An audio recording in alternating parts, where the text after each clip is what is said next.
Welcome to Endless, a Sandman podcast from Chipperish Media. I'm story expert and demon on the loose, Lonnie Diane Rich. And I'm writer, erstwhile DC Comics editor, and 116-year-old flapper, Elisa Quitney. Today on Endless, we're going to be talking about Dream a Little Dream of Me, Episode 3 from Netflix's The Sandman Season 1. Dream a Little Dream of Me was written by Jim Campolongo and directed by Jamie Childs. Can we at least drug her first? Get her drunk? Tie her up a little bit? She's British royalty. I love that shit. Time to wake up.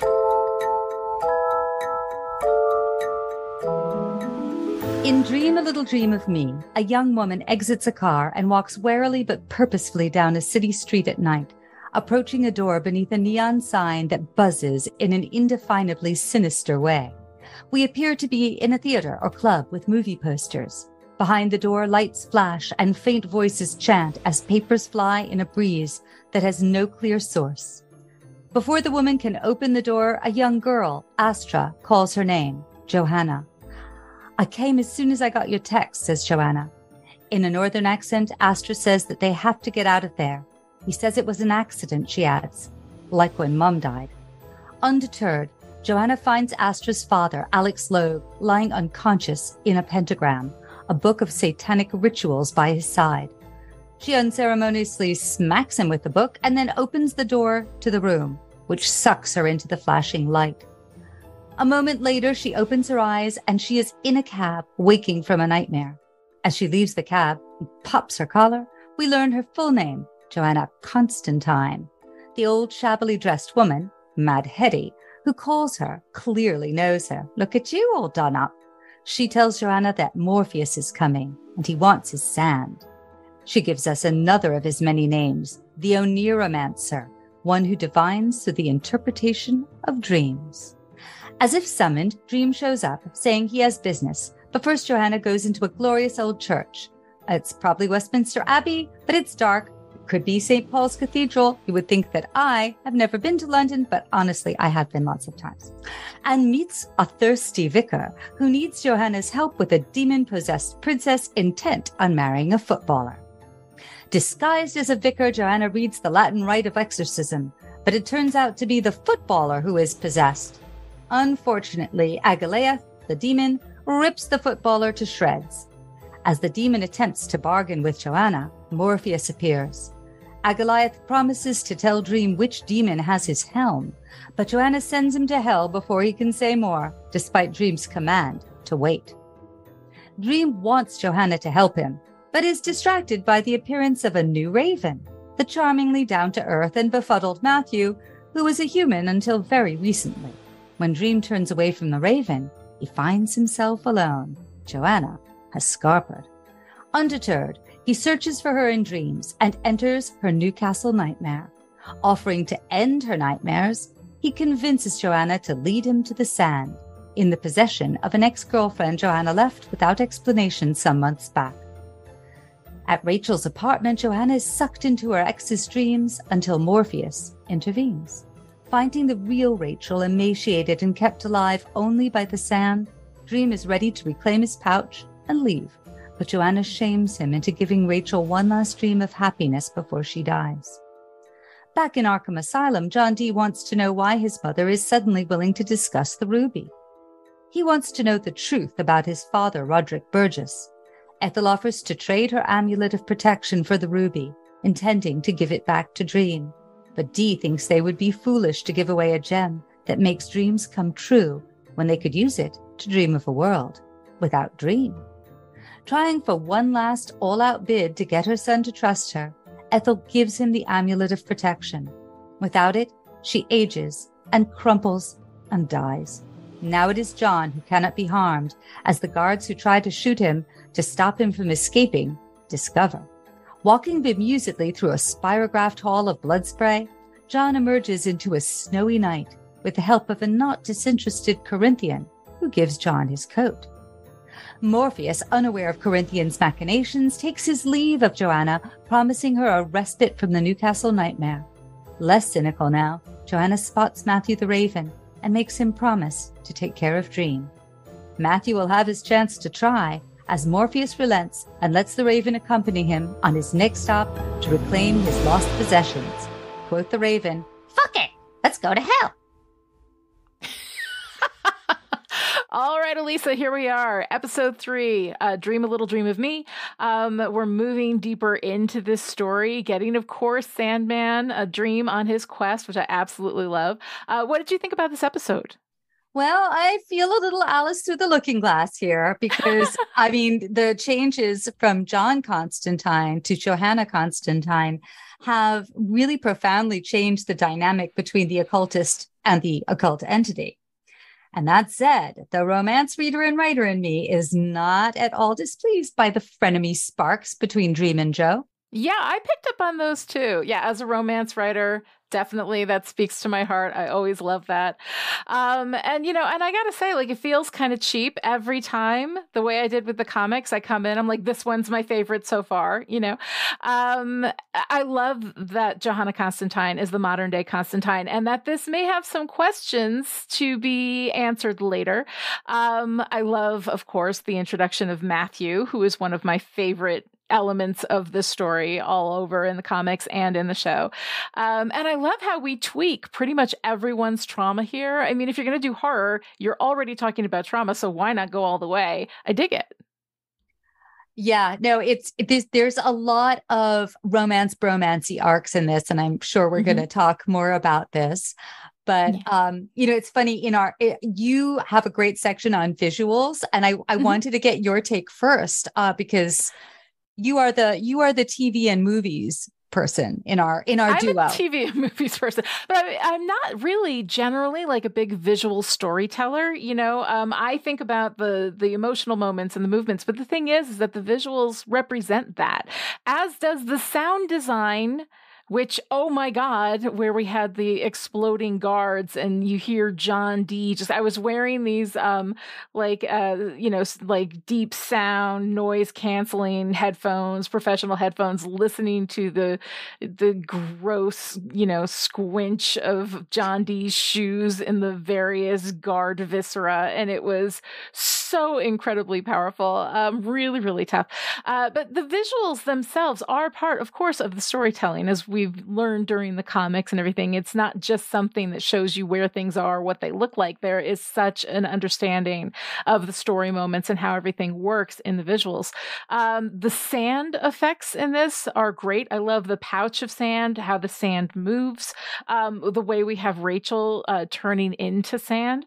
Really beautifully done. But this is like a really viscera heavy episode. Like it's difficult. It is. And I was thinking how, we get all the body horror in the comic when Constantine and Morpheus make their way into Rachel's flat. The walls have everybody who's tried to deliver a pizza or a newspaper or whatever, has now their viscera and they're sort of inside out all lining the walls. And listeners, you cannot see, but my hands are making viscera. I talk a lot with my hands. I'm making viscera movements. So we don't get that there, and where we get it is in Arkham Asylum. We get the way that the amulet of protection is protecting him is by inside outing everyone. And I love me some nice body horror. I do enjoy that. I also, though, I liked the framing of Hetty and Morpheus when Joe and the thirsty vicar are finishing up their business. And I love stories where we get reminded that, the characters that are in the background are still out there leading their lives, doing stuff. They're not just frozen backstage waiting to come on. Yeah. Also a big nod to coats, to the costuming in this episode. Yes. So Jenna Coleman's white wool coat dress is tailored in such a way. I don't know how to say this. This may sound wrong. I really love her tush. It cups her tush, but it doesn't overly cup her tush. It sort of, it acknowledges the sweetness of her tush without making a big thing about it. Right. No pun intended. Appreciation without it being particularly male gazy, yes. Or yes, or even vicar gazy, because the vicar just keeps saying like, "Oh, he's awfully fit," and Sexy, sexy vicar. So I love that coat dress, but I need to say, I mean, I could never wear something like that because I'm constantly covered in, dog mud and the corpse of something that they found on their walk. How is it that Johanna Constantine, with all her exorcism and viscera adjacent activities, could wear a white wool coat like that? It feels very... It's clearly magic. It's clearly magic. It's tailored by magic. It's cleaned by magic. I mean, she knows what she's doing. She's got a lot of power. Why not spend a little bit of it on that presentation, right? It's true. And so, yes, I love all of the visuals. I love it in terms of the costuming. I for listeners who don't know the comic as well, John Constantine, as with a lot of the classic occult figures, has this particular fondness for a classic trench coat. And how do you translate that in a way that doesn't make you look seedy if you're a woman? And you want to avoid that inadvertent flasher vibe. Well, they did an absolutely wonderful job with that. So speaking of which, let's go ahead and talk about Johanna, right? I didn't know in the comic book, we had John's history with Newcastle. And we knew that there was something terrible that had happened back there. I think I read up a little bit extra textually, via various, Wikipedia type websites to kind of get the sense of it. But I think here we're seeing some of that trauma in Johanna and her having to deal with that. And I actually really I like this switch. I like that we've got Johanna Constantine.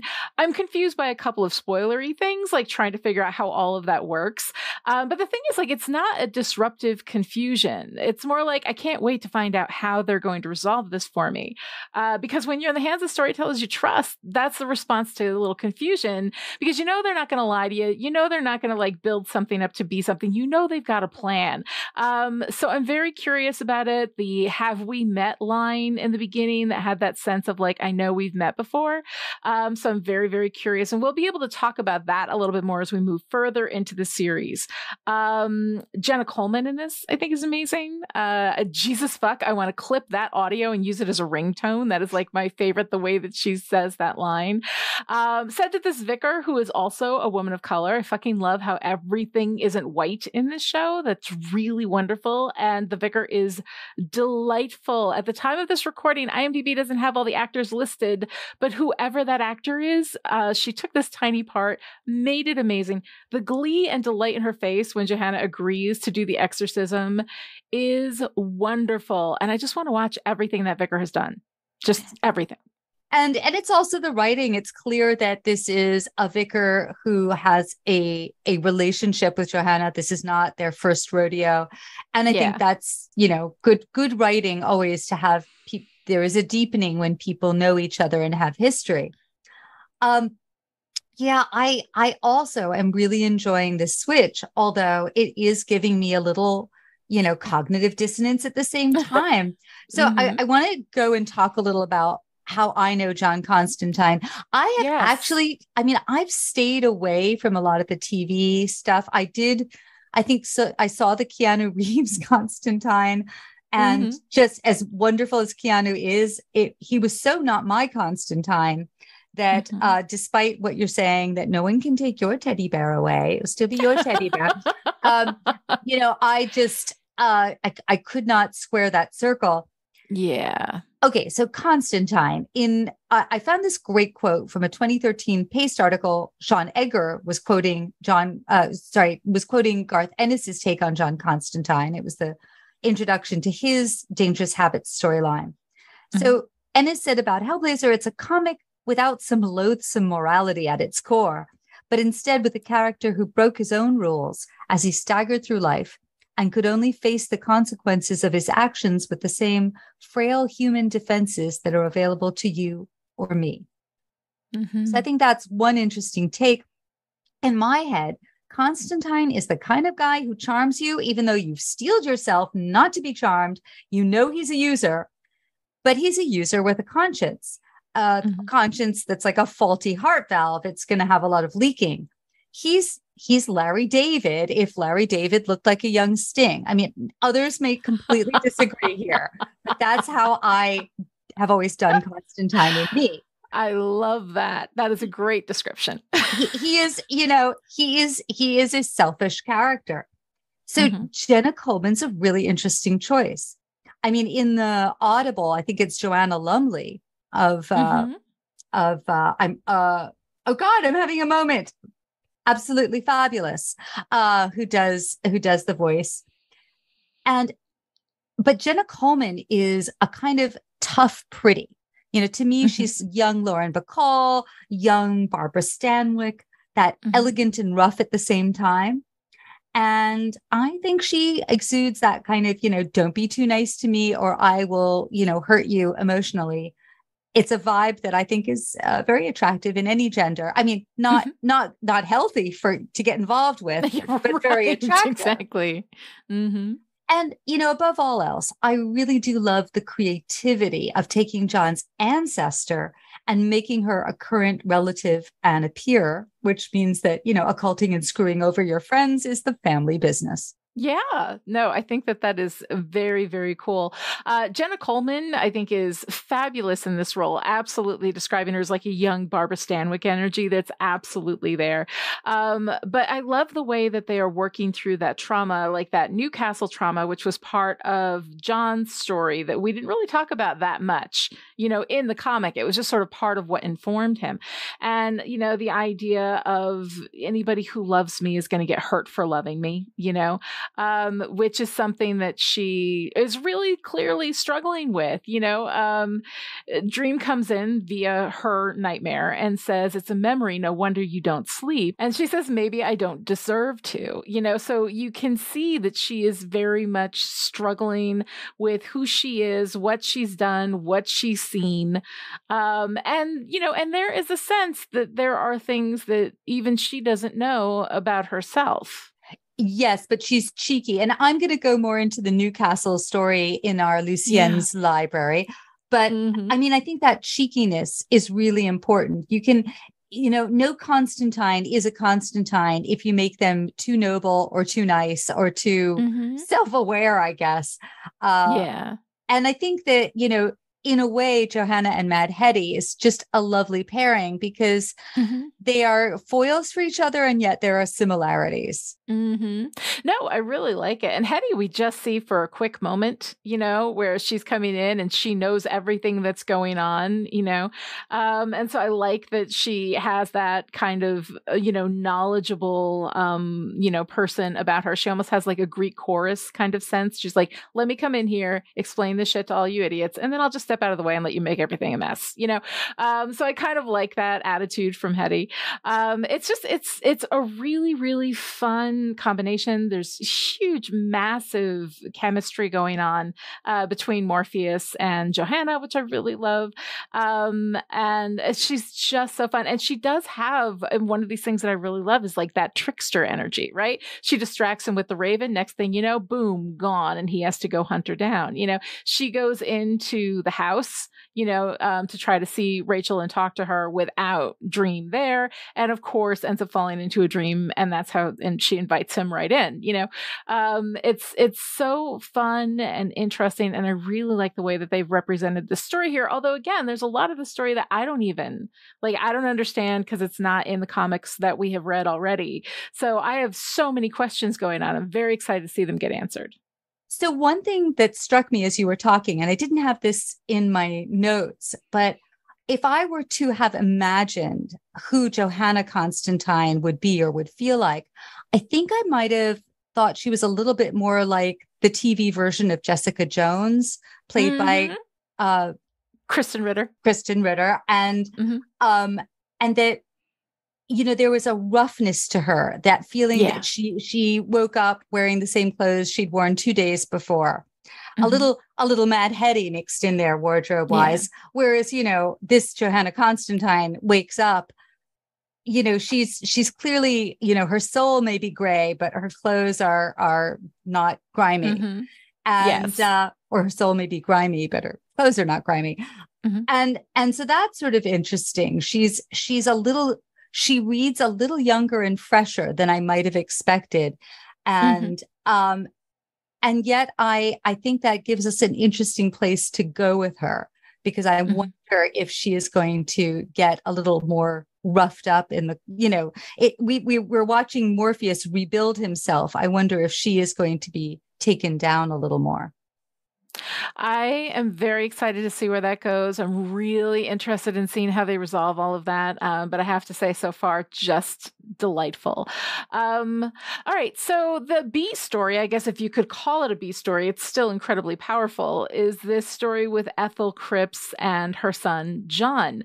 And I really enjoyed the way that this played out. I mean, we have Ethel also having something of a trickster energy, right? She comes in, she manages, we saw in the Sleep of the Just, she manages to get past all of the crowd, find her way into Roderick Burgess's inner circle, finding her way into his bed, having his son, and then stealing just fucking everything, So I love, while also being a thief and with this trickster energy, and she's badass enough that she just disintegrated the frickin' Corinthian, right?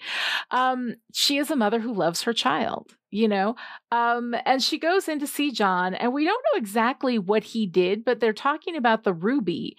And, I altered it. It only works for me, and you killed all those people. Those people didn't get hurt. Those people died. So there's that whole history there that, that we don't have, but we have just enough of that. That's a really great way to give us some context clues and keep the story moving. Don't pause to exposit. We don't need it. We've got the general idea. So there's some really deft writing going on there. But it's such a wonderful and heartbreaking scene. She's sacrificing herself for her son. And in so doing, she's paving the way for her son to do some real damage when he intends to and when he doesn't. As we see, he's warning the guards not to shoot him, so he does try to save them. But yeah, we lose a few, prison guards in the process of this. There's a lot of body horror. But in that scene that you're talking about between Ethel and her son, there's these wonderful shifts. We go from mistrust and this wariness to this lovely nostalgia, mutual, mother-son recollection of his childhood and how she used the ruby to give him some lovely birthdays. And, and then there's the final twist at the end, the final turn of the scene. And I am a big fan of that sudden rapid aging, we've left Shangri-La and I will go see your whoops. Turns out I'm 116 years old. And I think that, I use that in Guilt because of all, there are certain magical or supernatural tropes that I think are very resonant with our lived experience. And rapid aging is probably the number one. Maybe demonic possession is my number two. Because all aging feels very rapid. You look in the mirror one day and you're like, hey, who's that? Or worse, in my experience, hey, hi, mom, Yes. And when it doesn't feel rapid, it feels like, when, other people just change and you think, are you the same person or are you now possessed by Agalea? It's such a fun story. Not fun, I guess I can't call it fun. It's heartbreaking. But to have at the core of what is, a thief who has done a lot of damage, I'm sure, in her time, loving her son, giving up her life for her son, trying to protect him, against all odds, even knowing he's killed people before, and that with freedom and protection, he will probably do that again. I love that she comes in here with the intent of let's give him back the ruby. Maybe he'll forgive us, and I'm like, well, that sounds like somebody who hasn't met Morpheus because he's not big on forgiveness. It's kind of part of the arc that we're setting up here, it's an incredibly touching, horrifying scene in so many different ways. And I think a series of scenes, the B story, setting us up for, the future that is to come. It's just so beautifully done in a fairly small amount of space. I mean, most of the real estate in this episode is given to Johanna and Rachel and Dream, and here we are, setting up some really horrifying things that are to come, and setting up the ruby and what the ruby does and how the ruby works and what John did with it before, which would take a great deal of capability. He's an interesting character. He absolutely is. And, I think that all of these characters have interesting webs of relationships, and which kind of brings us to Matthew. Oh my God, Matthew, I love him so much. I've been waiting for Matthew to show up since the beginning. The day that I found out that Patton Oswalt was playing Matthew, my heart just lit up. I love Patton Oswalt. I'm a huge fan. Was so excited to see this. And I was not disappointed. I love the performance that he gives as the Raven. The Raven being a black bird on a dark night. I have to give it up for the special effects people who created that Raven and gave it its expression and its bodily expression. I thought that was just beautifully done. But I mean, it's just I died in my sleep and now I'm a bird. We can't all be Jessamy, who was apparently perfect in every way. Everything. I have this entire list that is nothing but Matthew quotes because I friggin' love all of it. If I was spying on you, you'd never know it, And then fuck it, let's go to hell. All of that, everything that Matthew is, he steps into the scene. And I just love, I died in my sleep and now I'm a bird. Okay, let's go. Let's run with it, and absolutely acknowledges the, that Lucienne is in charge here, no matter what anybody else might think. I really love that. So much about this bird that I love. Well, yeah. And, and we, as someone who worked on Sandman, we don't know the whole mechanism by which someone is selected to be a raven. I think it's like becoming an astronaut. Very, very few make that final cut. And it is not just innate goodness, because Matthew, we will learn more about who he was. He was not just the best of people, as he says, as a human, I was not the best. But yeah, so we don't know the full story of that. That is yet to be told, or maybe we'll never know. But there are so many wonderful sparks and arcs in this episode. And, this is the classic tough guy melts when he's adopted by a stray dog dynamic. For me, except I'm not sure which of these is the tough guy and which is the stray dog. I kind of think they're honestly both. Six of one, half a dozen of the other. I mean, really, Yeah, it's very true. And I think that's what makes this trope feel very fresh here.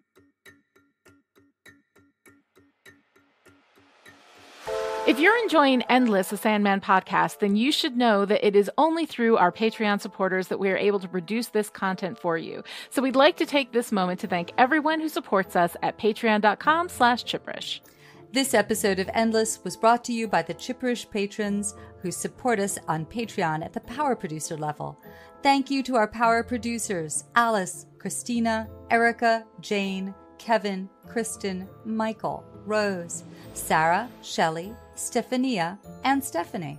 All Chipperish supporters get access to the Chipperish Discord chat, where you can pop in, meet other Sandman fans, and chat with the Chipperish creators. And at $10 a month and up, you can even attend live tapings for some of our shows. Thank you to our intrepid editor, Jack Cram, whose time and skill is paid for through your support. If you'd like to support Endless and Chipperish Media, please visit patreon.com/Chipperish and support us today. All right. So here we are in Lucienne's library. So we get in the TV show this whole backstory about Newcastle.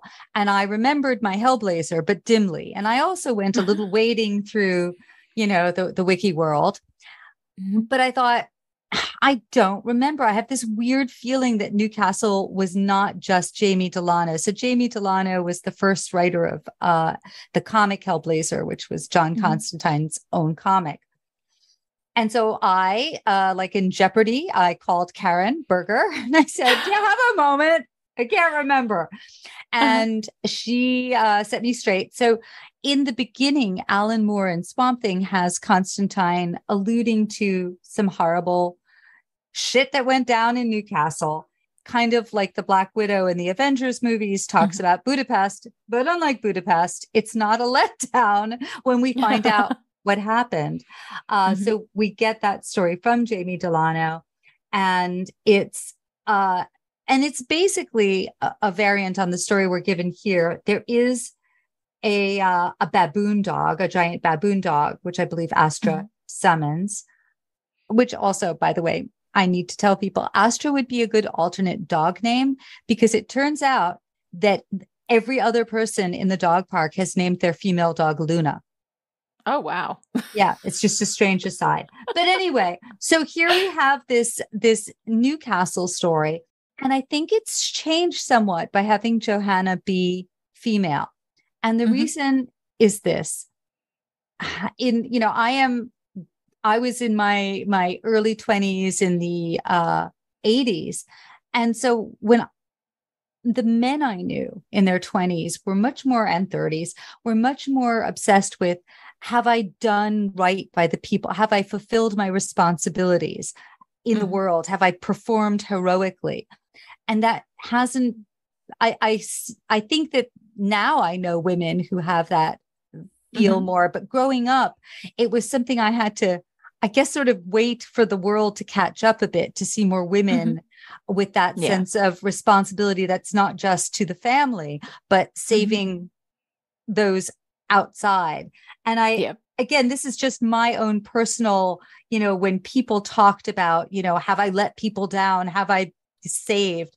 And so having that emotional stance be a woman's still feels quite fresh to me.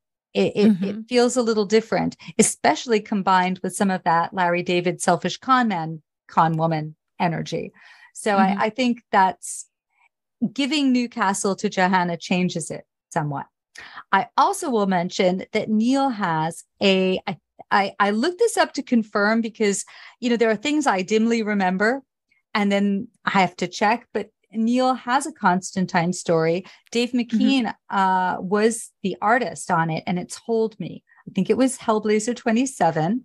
I say this because I had to confirm everything, and I'm never sure if, I don't trust my memory or Google very completely. Yes, right. Don't trust John Constantine or Google completely. But anyway, it's a ghost story that is both a little poignant, a little nostalgic, a little body horror. It's a lovely story. And I think that is the only time that Neil wrote a full-on Constantine story, although he's written Constantine in a lot of different things, including, in the Sandman and Books of Magic, and probably a bunch of other stuff that I'm not remembering. Well, that's very cool. We're going to have to look that up. One of the things that I wanted to talk about too, that struck me in this, we have this moment with Jessamy, where Morpheus is remembering Jessamy and really kind of living this grief experience. And, my question was, like, has Morpheus experienced real grief before?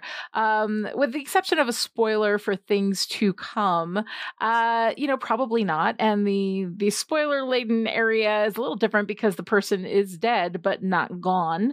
And Morpheus deliberately made that choice. We're going to talk about that a little bit more. But Jessamy seems to me like For an Endless, where his community is generally endless, right? Losing Jessamy was, I imagine, a really powerful experience for him. And death didn't come for the Raven. It didn't come to save Morpheus either when he was in the cage. But it's really interesting to see like love and grief and guilt all raging inside of him because of Jessamy. And is that a new experience for him? Yeah, okay, so I am assuming death did come for Jessamy, but that may have been a private moment and that she was not visible to Morpheus in that moment. But I was thinking about this. I think he probably has felt grief in at least one form. And that is with his missing sibling, which has been alluded to here by Lucienne. Yes. So I feel okay acknowledging it. In the comics, we don't know about it yet at this point. But I think that's more of what psychologists call complex grief, where the grief is, marbled through with less pure emotions, feelings perhaps of betrayal or anger. So I think this may be the purest form of grief that he's known.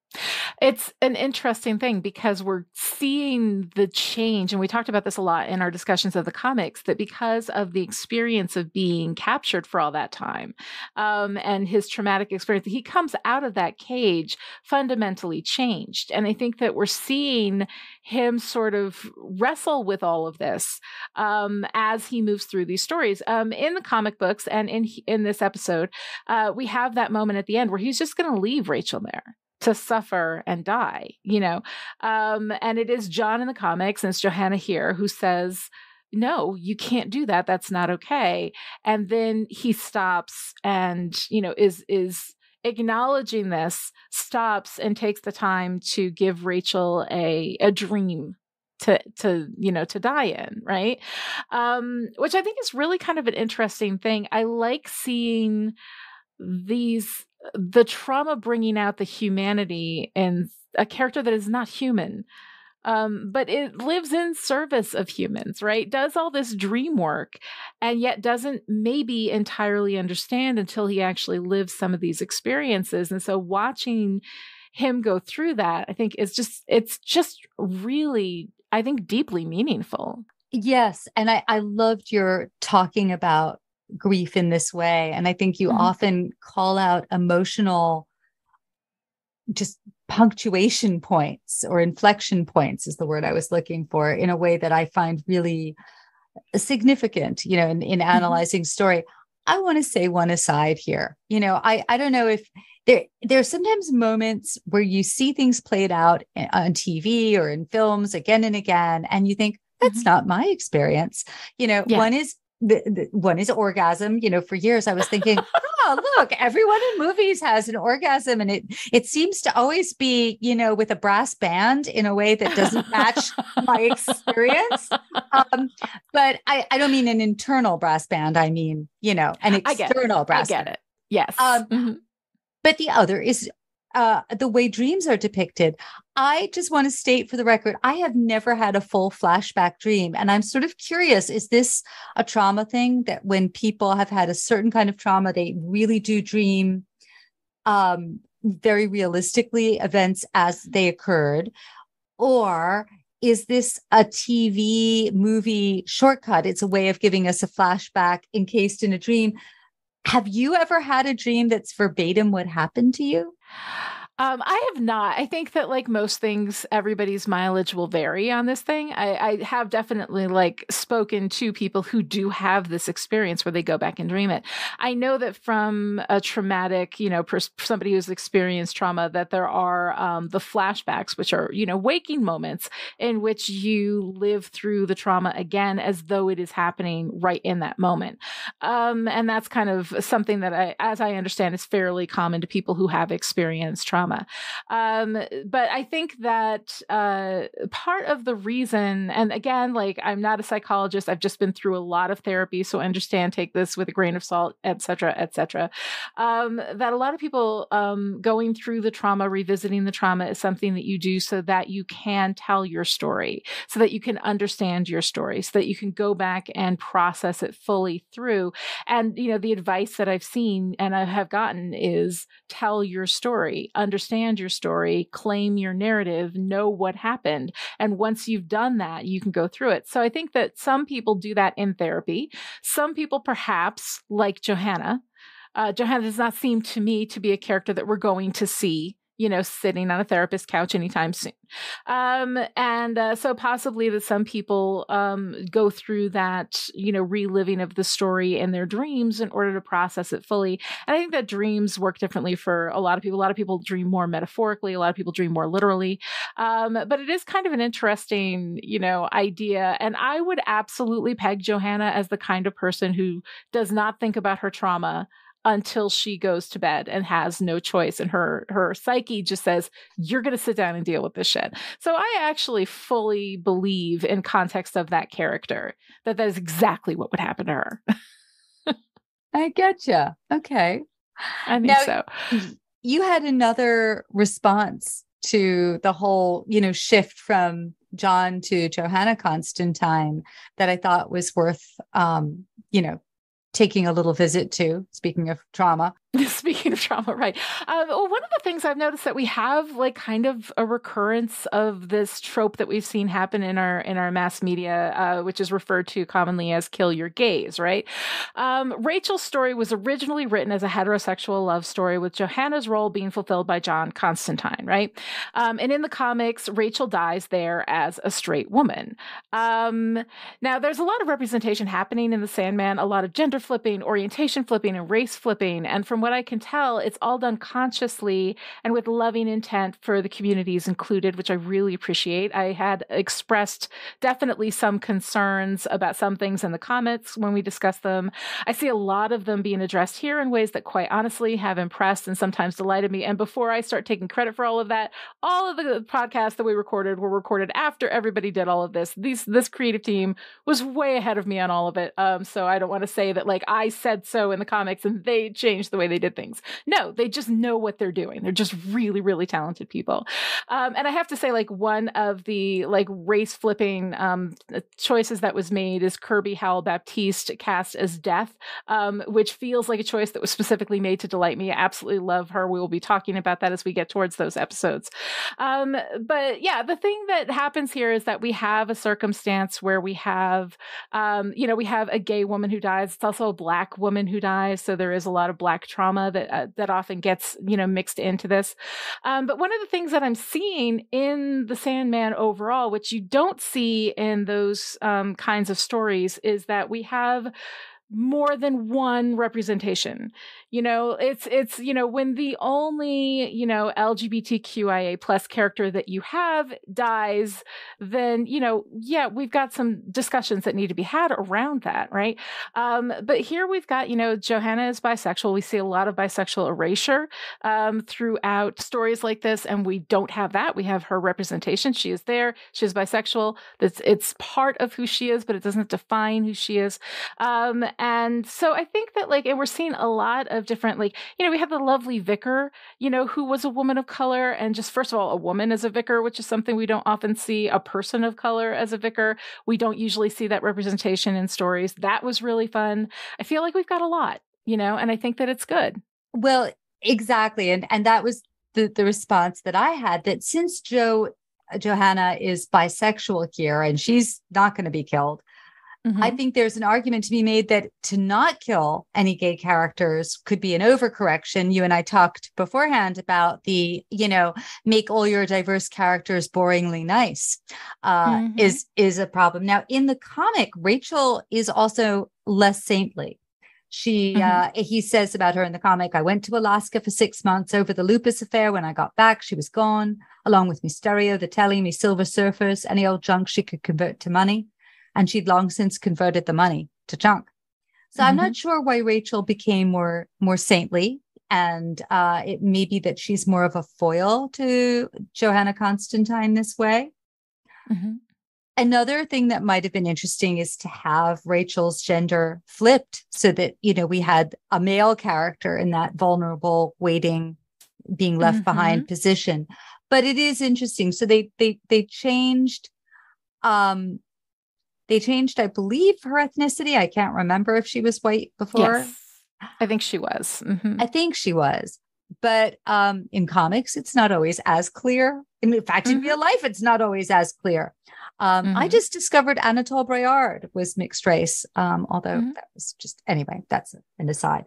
But the other change is that she is somebody who steals from John. She is not just someone who is an example of him screwing intimates over, that he also gets screwed over. So that's an interesting little shift there as well. Right. And she left him too, right? She stole all his stuff and took off. Whereas in this instance, Johanna left Rachel because everybody, I hurt everybody who loves me thing, which I think is a lot of fun to work with. Yeah, so I was just thinking about all the stuff we've loved in this episode, and do you know your favorite part? Oh, Johanna and the Vicar. Like, give me Johanna and the Vicar fanfic for the rest of my life, and I'll be absolutely fine. I need to find out who that actor is. She was so delightful in that role. And I just I loved a lot in this episode, so it's kind of hard to pick, but I'd say that was definitely the stuff I found most delightful. How about you? Well, this is a problem. We're going to have to try to resonate to different things. But particularly that moment where, where the vicar says something like, there's got to be another way. And Johanna says, there is. Take off your shirt. And in the next transition, we have her dressed as a vicar and performing an exorcism disguised as a wedding ceremony. And there's another lovely little topper there that the royal princess squeezes her groom's hand when he hesitates, and there's a crunch of bone audible. It's just beautiful. Yeah, the royal princess is not someone to fuck with. No, and and they do that uncertainty about which of them is. She does seem like she's demonic, but it turns out she's just royal.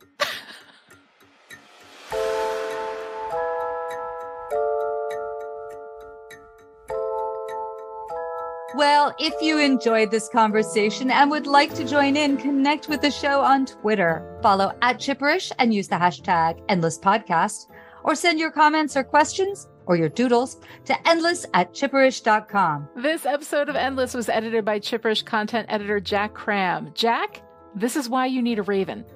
We'll be back next time with A Hope in Hell, episode number 4 of Netflix's The Sandman Season 1.